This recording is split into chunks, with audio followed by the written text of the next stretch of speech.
Well, I hope you all enjoyed the St Katharine's Docks series. Covered a lot of history here, didn't we?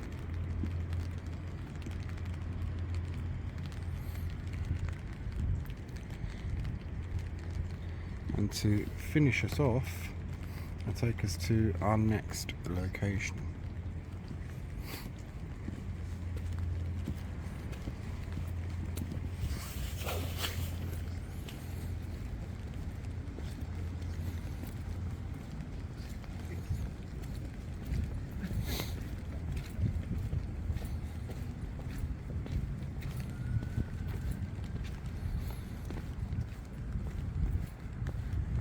We've returned on another day. It's quite early in the morning, and of course, with a miserable rainy London morning.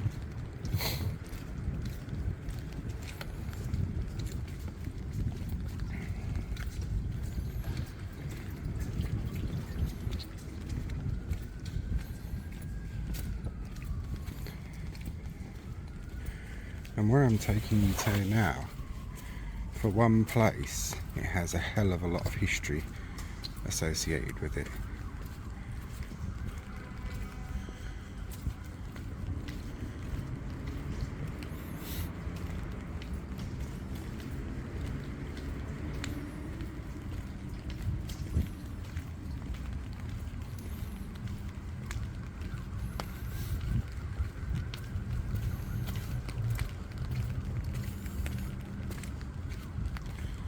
We now leave St Katharine's Dock and go on to St Katharine's Way, which before the 1820s was simply known as Katharine's Way.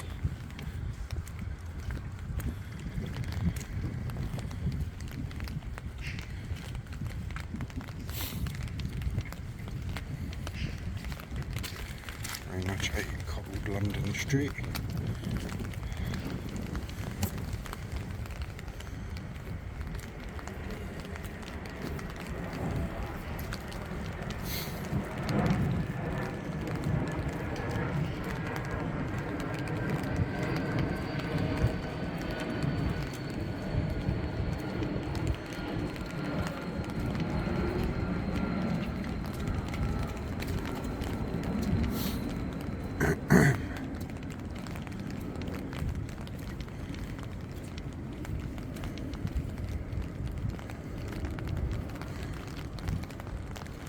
Bear this here council estate in mind.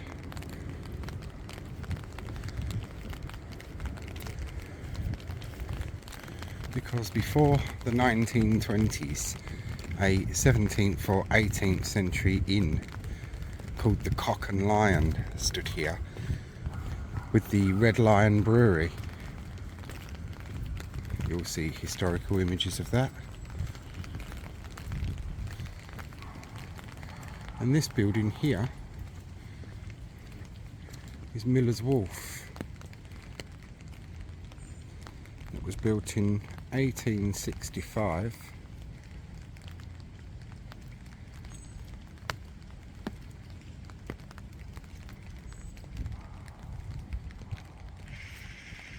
And renovated in 1989 under the Docklands Development Scheme to turn it into apartments, and it's a case of old world meets new.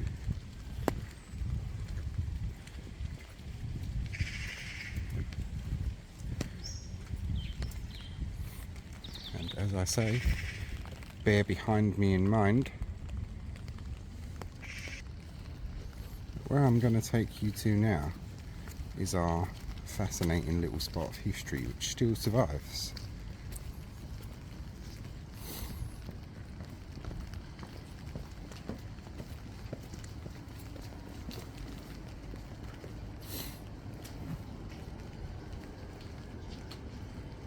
Alderman Stairs, so named after Sir John Parsons, or his son Sir Humphrey Parsons.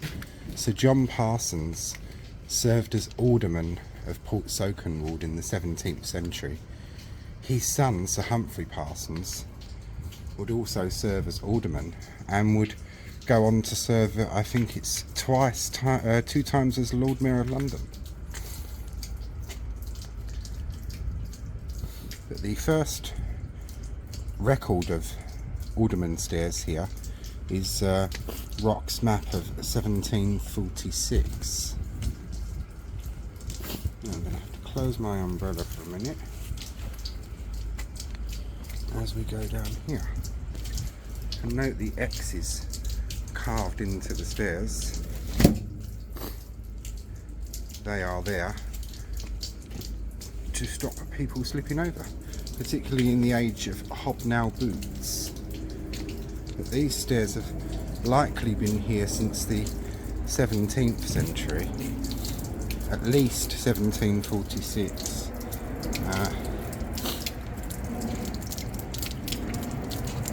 And they lead down to this stone causeway, which is one of the better preserved causeways. Now, in the era before convenient road travel that we have today, as I've said many times in my videos before, the main mode of transport in London, really before the 19th century, was the Thames here.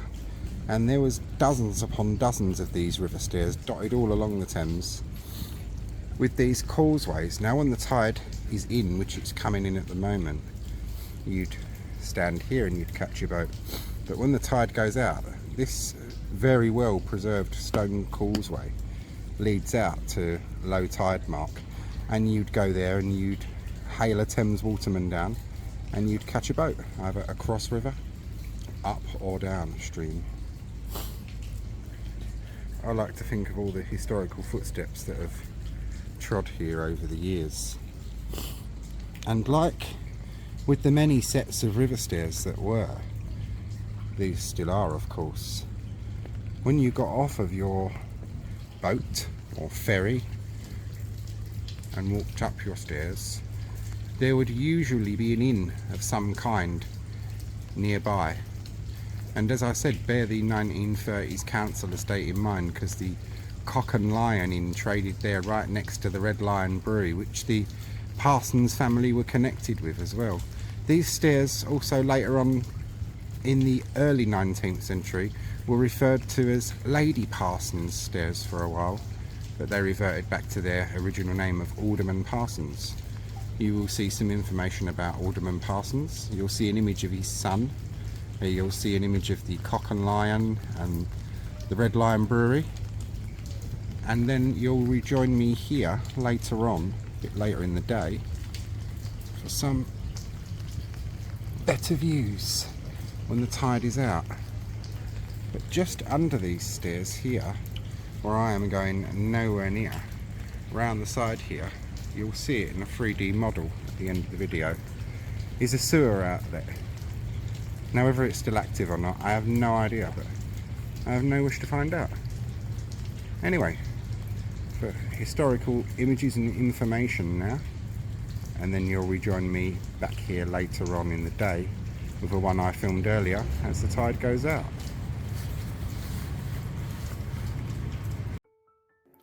I've done quite a bit of extensive research into these Alderman Stairs, and it's turned out to be bloody interesting.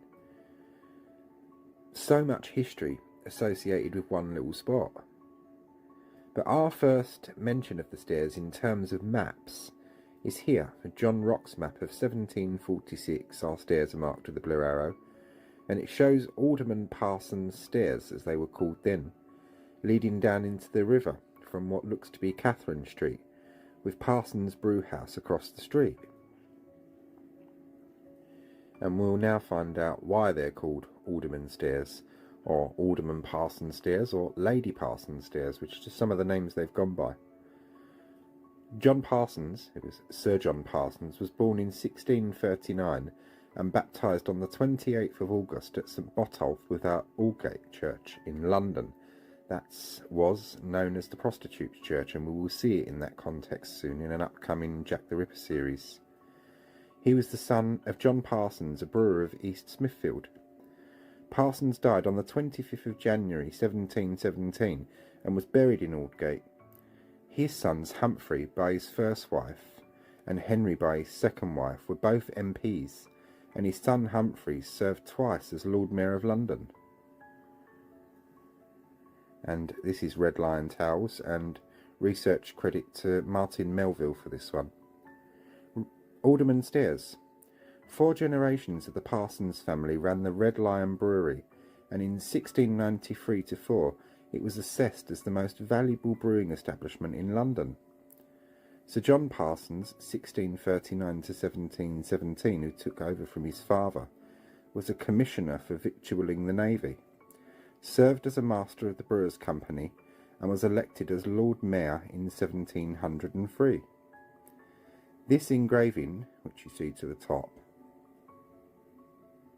depicts Sir John leaving the brewery in his mayoral barge. The Alderman Stairs, named in honour of his son Humphrey, himself twice Mayor of London, still survive on St Katharine's Way today. And here is a much better image of that, and it's the Lord Mayor at the Red Lion Brew House and Alderman Stairs in circa 1703. And over to the left you will see here the only known image of the Cock and Lion Public House. Sorry, of the Cock and Lion Public House, and of course with the Red Lion Brewery over to the right. And here is his son, the Right Honourable Humphrey Parsons, Esquire, Lord Mayor of London, and a representative of the city.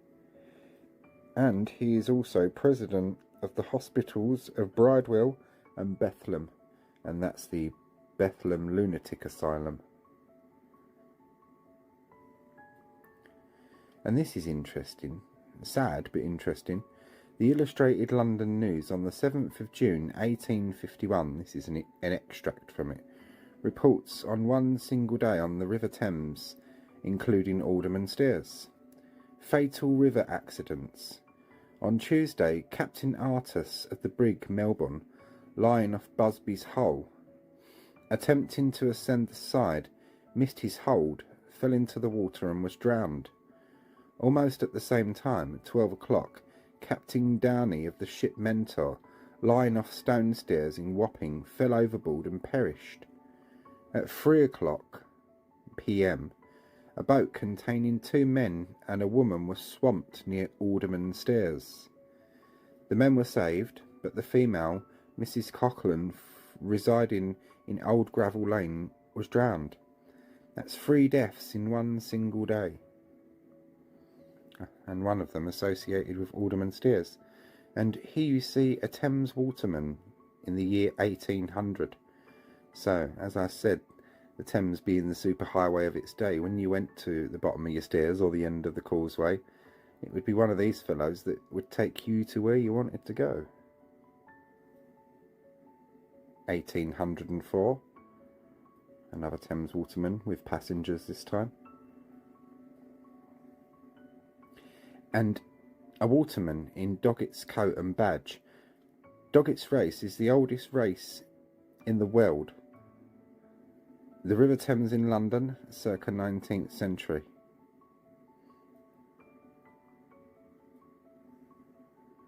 Passengers arriving off of Alderman Stairs ran the risk of being overcharged for their transport between ship and shore, because also Alderman Stairs served as a point where passengers would embark and disembark from packet steamers, and parcels and things could be disembarked that way as well, so you'd have little boats take you to your ship.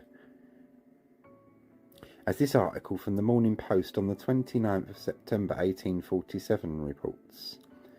Monstrous overcharge by a waterman. Yesterday, John Thomas Jones, a waterman, appeared before Mr. Yardley to answer the complaint of Mr. Edward Sol Monaco, wine merchant of Trinity Square, for making the fellow grievous overcharge. Now it's a bit lengthy, but it's interesting. On Sunday the 29th of August, Mr. Monaco, a lady and a gentleman were passengers in the Ajax, a cork steamer which arrived the day of Alderman Stairs, Lower East Smithfield. After the vessel was moored, the defendant was in his boat alongside and came on board, and was engaged by Mr. Monaco to convey him, his friends and luggage, which consisted of 7 packages not exceeding 5 cwt, to Alderman Stairs, exactly opposite. The party was no sooner afloat that the defendant had a partner with him, said he could not land for his fare at Alderman Stairs, but would now row to Tower Stairs, or any other place Mr. Monaco then directed him to row to the Dublin Wharf adjoining Alderman Stairs, where the complainant wished to deposit some of his luggage intended to be shipped to India. No landing could be effected at Dublin Wharf because it was a Sunday, and the boat was rowed into Alderman Stairs, where the defendant demanded 12 shillings and sixpence for his fare, and would not allow Mr. Monaco and his friends to land until it was paid. Mr. Monaco expostulated with him for some time, but with little effect. At last, he reduced his claim to 8 shillings and sixpence, which was paid to him, and the passengers and luggage were landed. The utmost the defendant was entitled to claim was 3p per each passenger, and only they were entitled to carry 56 pounds weight of luggage each. Beyond that, the quantity the waterman was entitled to charge was 1%, which would make the total amount of his fare 4 shillings and 3p. So he did overcharge them. The report then states that the waterman had no right to ply his trade on a Sabbath between the steamer and Alderman Stairs, as that privilege belonged to the Sunday ferryman who rented it off the Watermen's Company. The defendant was fined 20 shillings. However, Mr. Monaco interceded on behalf of the waterman, on which the penalty was reduced to 10 shillings and costs. A lesson which also applies today: to agree a fare before getting into a riverboat or taxi. And here we see a Thames waterman of 1875.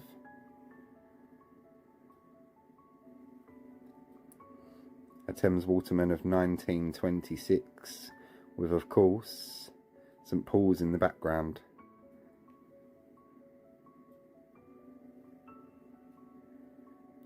(1971) Alderman Stairs. You can see they really haven't changed all that much over the years. And I did promise you would get a better view of John Rock's map. And this is John Rock's map. An extract shows the same area as above the map. Tower Bridge is yet to be built, and as the area that would become St Katherine's Dock is to the right of the tower, and at the time consists of a number of streets, a church, cloisters and gardens. And Alderman Parsons Stairs, as they were then, is marked with a little arrow. But here is the original and a much more extensive copy of John Rock's map, or just part of it. John Rock's map is massive and is very, very helpful for what I do. And that, ladies and gents, is the history of Alderman Stairs. You'll now join me back in the present for a nighttime view this time. And to finish us off, as you'll know, I do like to show places in their daytime versus nighttime aspect.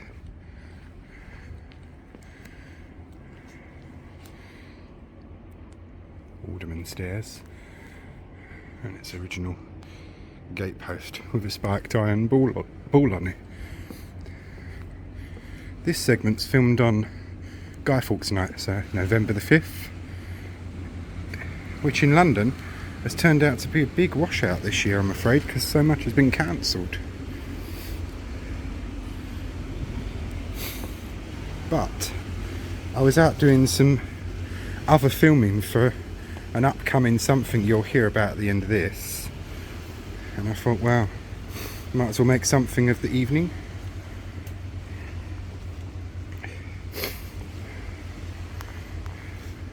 Luke walking down this location, whether I'm 10, 20 or 50 years old, would fill my poor mother with absolute horrification.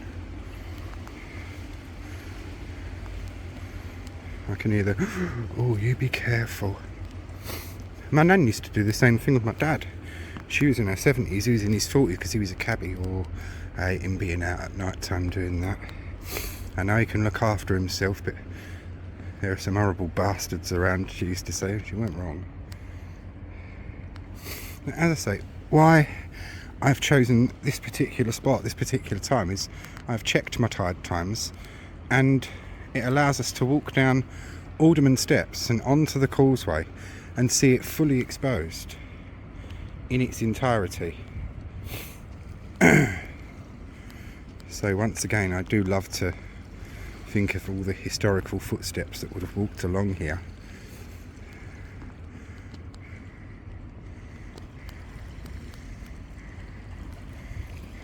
Day or night, they would have come along to catch their boat from a Thames Waterman.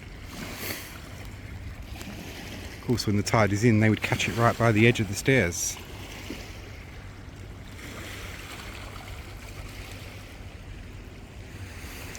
Looking over at Horsley Down and Horsley Down Old Stairs, Tower Bridge and the Shard. This here is HMS President, the Royal Navy Reserve base in London. And just behind it, through there, is the entrance and dock into St Katherine Docks, which ends our St Katherine Docks series off nicely. This is our last location visited in the St Katherine Docks series. And the tide is fully out, which exposes the beach, which is a good... Ooh, very slippery along here, which exposes the beach, which is a good one for beachcombers. So someone who I like on TikTok and can recommend his Treasures. He does a lot of... he finds so many interesting things, digging and whatnot like that, so particularly bottles. So Treasures, if you ever come here, mate, pop along here, you'll like this one. And just under the stairs, where I'm not going, is a sewer opening. Right at the very end of this video, you'll see a 3D model showing that. As I said, that concludes our St Katherine Docks series, and this here is a case of where New World meets Old World, adapted into New World, meets even older, more interesting, slightly nefarious world.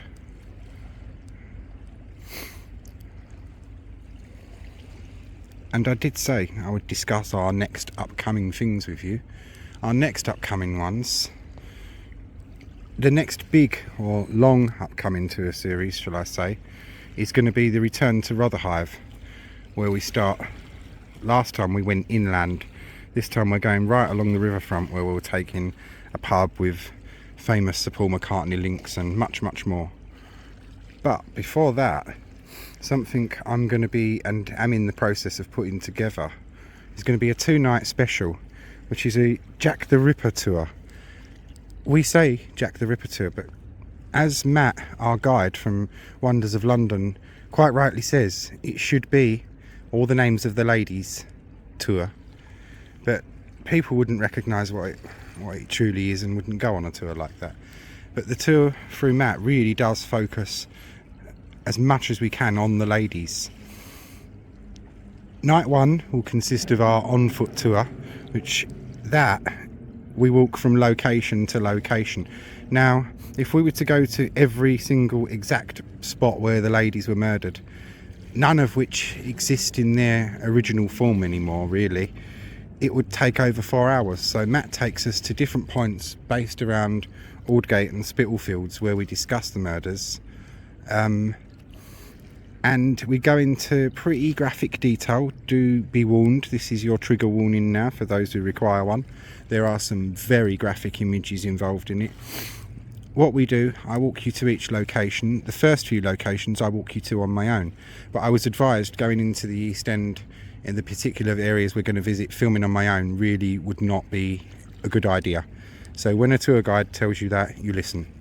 So from the Prostitutes Church onwards, we tag along behind our tour group, arrive at each location, and then I hand you over to Matt audially, and I set his voice and description to images that I've sourced online, and we'll do the Jack the Ripper tour that way. That's night 1. Night 2 will consist of showing or visiting the graves of the ladies, visiting some of the places that are still around, that were around when these awful murders occurred, that they would have recognised, and what he, Jack the Ripper, would have recognised as well. So yeah, that's pretty much what you've got for your upcomings. After that one, the Jack the Ripper tour, then it'll be our return to Rotherhithe. So thank you for watching, everyone who's stuck with me and watched the St Katherine Docks series all the way through. I hope you enjoyed it. If you did, please give a like, a share or a comment, because it does help the page. And it's not that I'm touting for likes and whatnot, it just helps the algorithm, and the algorithm is a complete mess on Facebook at the moment, so it would be much appreciated. And thank you all very much for watching. Take care all, and I'll see you all on Jack the Ripper night.